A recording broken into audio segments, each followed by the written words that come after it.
दिल में जुनून आंखों में देशभक्ति की चमक रखता हूँ। कि दिल में जुनून आंखों में देशभक्ति की चमक रखता हूँ। दुश्मन के शान निकल जाए आवाज में इतनी दमक रखता हूँ। हेलो, जय हिंद, आप सभी को नमस्कार। तो चलिए फिर अनदर वीडियो में आप सभी का स्वागत है। फिर मैं ऐसे एक इंस्पिरेशनल वीडियो लेके आया हूँ जो आपको इंस्पायर करेगा। वो कहते हैं ना कि जब तक देखोगे नहीं तो जब तक सीखोगे कैसे, और सीखोगे नहीं तो फिर जीतोगे कैसे। तो आप सभी का स्वागत है लर्निंग सीरीज में। तो चलिए वीडियो को स्टार्ट करते हैं। एक ऐसे शख्सियत के बारे में आज बात करूंगा जो लाखों करोड़ों युवाओं के लिए प्रेरणा का स्रोत है। वो लड़का जिनके भले ही कम उम्र थी लेकिन जज्बा, जुनून अपर लेवल का था, उच्च लेवल का था।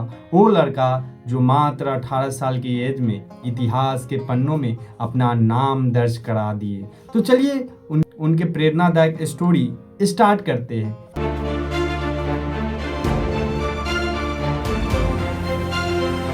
इतिहास के पन्नों में कुछ नाम ऐसे हैं जो भले ही उम्र में छोटे हो, पर उनके कर्म, उनके साहस, उनकी देशभक्ति ने उन्हें अमर बना दिया। भले एज में उनकी उम्र कम है लेकिन उनके कर्म, उनके नैतिकता, उनकी साहस, अदम्य साहस और देशभक्ति ने उन्हें अमर बना दिया। ऐसे ही एक नाम है, जी हाँ, आज मैं बात करूंगा खुदीराम बोस जी का। एक ऐसा बालक जिसने मात्र 18 साल के उम्र में देश के आज़ादी के लिए अपने पूरे जीवन समर्पित कर दिए, पूरे जीवन न्योछावर कर दिए। बंगाल के एक छोटे से गांव में जन्मे खुदीराम बचपन से ही अलग थे। उनके मन में बचपन से ही देशभक्ति का बीज बोया गया था। बचपन से ही देश के प्रति उनका जुनून, उनका जो जज्बा था वो काबिले तारीफ था।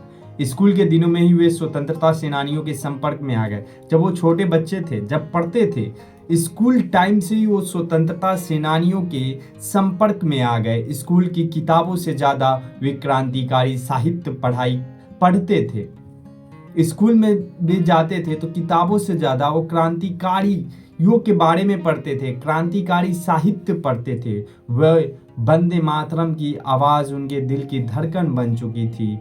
1905 का समय था। बंगाल विभाजन से पूरा देश आक्रोश में था। लोग सड़क पर उतर रहे थे, आंदोलन कर रहे थे। वंदे मातरम की गूंज हर तरफ थी। खुदीराम भी इस आंदोलन का हिस्सा बने। उन्होंने मात्र 15 साल के उम्र में, 15 ईयर, मात्र 15 साल की उम्र में अपने गांव में वंदे मातरम के पोस्टर चिपकाना शुरू किया।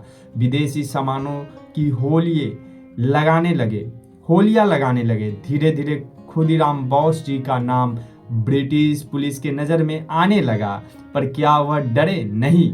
उनका साहस बढ़ता गया। वे उस समय के प्रसिद्ध क्रांतिकारी संगठन अनुशीलन समिति से जुड़े और हथियार चलाना, बम बनाना सब सीख लिए। खुदीराम का सबसे बड़ा लक्ष्य था नरसंहार और अत्याचार का प्रतीक किंग्सफोर्ड को खत्म करना। किंग्सफोर्ड मुजफ्फरपुर जिला जज था। किंग्सफोर्ड बंगाल में पहले पोस्टेड था, लेकिन वहां से जो है अपना ट्रांसफर करा के क्रांतिकारियों के डर के भय से खुदीराम बोस जो है बिहार के मुजफ्फरपुर जिले में अपनी पोस्टिंग करवाई।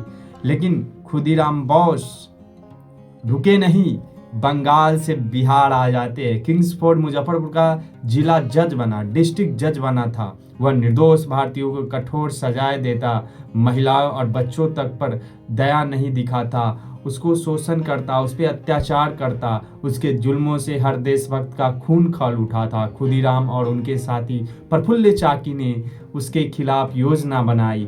योजना अनुसार 30 अप्रैल 1908 की रात खुदीराम और प्रफुल्ल चाकी किंग्सफोर्ड की गाड़ी का इंतजार कर रहे थे। गाड़ी आई, बम हाथ में था, पर एक गलती हो गई। गाड़ी में किंग्सफोर्ड नहीं था, उनके स्थान पर 2 ब्रिटिशर्स महिलाएं थी। बम फेंका गया और वो महिलाएं मारी गई। अगले ही दिन ब्रिटिश पुलिस खुदीराम के पीछे लग गए। खुदीराम पकड़े गए, अदालत में पेश हुए। जब उनसे पूछा गया तुम्हारे उम्र क्या है, तो खुदीराम बोस जी ने गर्व से कहे 18 साल। मुजफ्फरपुर जेल के खाने की वजह से शरीर थोड़ा पतला हो गया। यह सुनकर ब्रिटिश जज चकित रह गया, मगर निर्णय हो चुका था कि फांसी इनको मिलना चाहिए। देखिए खुदीराम बोस जी जब किंग्सफोर्ड के मारने की योजना बनाते हैं तो दुर्भाग्यवश उस गड़ी में किंग्सफोर्ड नहीं, महिलाएं दो रहती है, उसके ऊपर जो है बम खुदीराम बोस जो है बाय मिस्टेक फेंक देते हैं। फिर भी खुदीराम बोस को जब पता चलता है कि किंग्सफोर्ड जिंदा है तो मुजफ्फरपुर से समस्तीपुर होते हुए समस्तीपुर वाले रोड में जो है एक रेलवे स्टेशन के पास आते हैं। वहां पर जब न्यूज एक व्यक्ति पढ़ रहा होता है तो वहीं पर जो है ब्रिटिशर्स के कुछ खुफिया एजेंट भी था, कुछ खुफिया पुलिस भी थे जो जासूसी करते थे और जासूस थे। जब ये खुदीराम बोस जी को एक खबर पता चली कि किंग्सफोर्ड बच गया तो खुदीराम कस के बोले, क्या किंग्सफोर्ड बच गया? और आनन फानन में खुदीराम बोस को वहीं पे जो जासूसी पुलिसकर्मी थे जो अंग्रेज के चाटुकारिता करते थे वो उन्हें गिरफ्तार कर लिया। और प्रफुल्ल चाकी जो उनके प्रिय मित्र थे वो जो है गिरफ्तार नहीं हुए, वो कहीं दूर भाग गए। और प्रफुल्ल चाकी गिरफ्तारी नहीं दिए, वो अपने आप अपना जो पर्सनल रिवॉल्वर रखे थे उनसे जो है वो अपने आप को गोली मार लिए और आत्महत्या कर लिए, सुसाइड कर लिए। इसलिए किए क्योंकि अभद्र और इस जो है अपवित्र गोली से मरने से बेटर है कि मैं अपने पवित्र गोली से मार दूं। और प्रफुल्ल चाकी जी अपने ही रिवॉल्वर से अपने आप को खत्म कर लेते हैं। उसके बाद खुदीराम बोस जी को फांसी की सज़ा सुनाया गया। जब उन्हें गिरफ्तार किया गया तो फांसी की सज़ा सुनाया गया। हालांकि हमारे इंडियन कॉन्स्टिट्यूशन, हमारा इंडियन रूल्स क्या कहता है कि जो 18 साल के व्यक्ति है वो नाबालिग की श्रेणी में आता है, नाबालिग में फांसी नहीं दिया जाता। लेकिन खुदीराम बोस जी को 18 साल भी नहीं पूरा था, लेकिन 18 साल से कम उम्र के ही थे और उसे फांसी दे दिया गया था। इसका रीजन था क्योंकि ब्रिटिशर्स के हाथ में पूरे लॉ था, सिस्टम था, कानून था, एडमिनिस्ट्रेटिव सिस्टम, हर चीज़ उसी के हाथों में था। हमारे भारतीय संविधान ऐसा नहीं करता है कि जो 18 साल से कम उम्र के बालक हो, नाबालिग हो, उसे फांसी पे लटका दिया जाए। 11 अगस्त 1908 खुदीराम बोस को फांसी की ओर बढ़ रहे थे। दुनिया की सबसे कम उम्र का वीर शहीद हंसते हंसते मौत की ओर बढ़ रहा था। डरे नहीं, रोए नहीं, मुस्कुराते हुए वंदे मातरम का उद्घोष करते हुए फांसी के फंदे पर चढ़ते समय उन्हें कहा, मुझे गर्व है कि मैं देश के लिए मर रहा हूँ। भारत माँ की जय। उनके बलिदान ने पूरे देश को हिला दिया। करोड़ों युवाओं में नई शक्ति, नया उत्साह भर गया। बंगाल हो या फिर पंजाब, हर जिले में खुदीराम के नाम का जय घोष होने लगा। हॉस्टलों, स्कूलों में लड़के अपने आप को खुदीराम कहने लगे।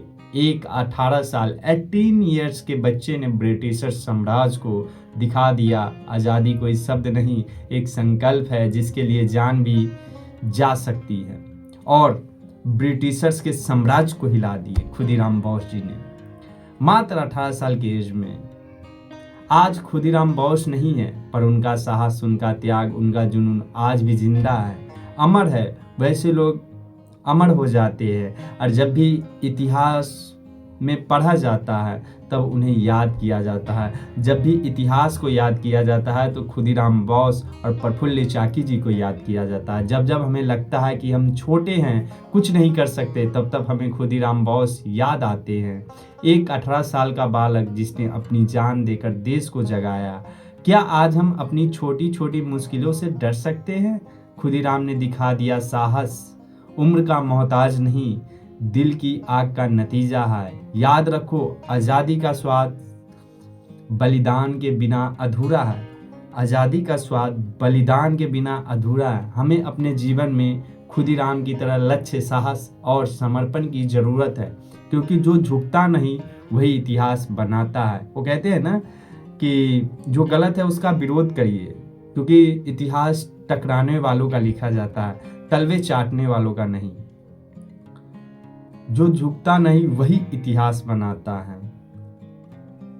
तो लास्ट में खुदीराम बोस जी को ऐसे देशभक्त और ऐसे साहसी लड़के के लिए एक सैल्यूट तो बनता है, ऐसे युवा क्रांति के लिए एक सैल्यूट तो बनता है।